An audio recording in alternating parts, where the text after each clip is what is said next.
Our cities are frying.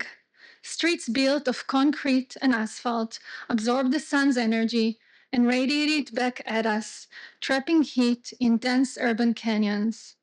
These urban heat islands are not just uncomfortable, they're deadly. The cumulative effect of solar radiation and the re-emission of heat from city surfaces is the strongest predictor of heat-related mortality outdoors. And it's not evenly distributed. The hottest neighborhoods are often those with decades of disinvestment, fewer trees, fewer parks, little refuge from the sun. Heat magnifies existing health inequalities.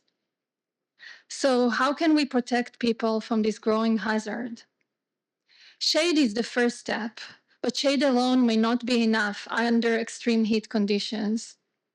Air conditioning cools air circulating in sealed boxes, consuming massive energy and relying on grids that often fail during the very heat waves we fear.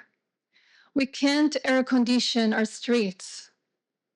There's a better way to cool ourselves.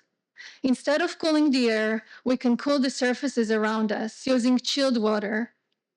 Imagine bathtubs, benches, and shelters that draw heat directly from the human body.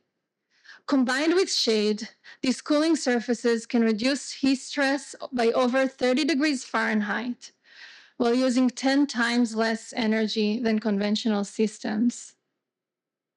They can run locally on just a few solar panels without any connection to the grid. In 2024, we tested this idea.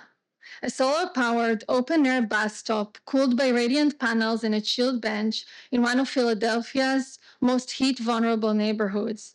In 2025, we built the first publicly accessible solar-powered radiant cooling shelter in New York City.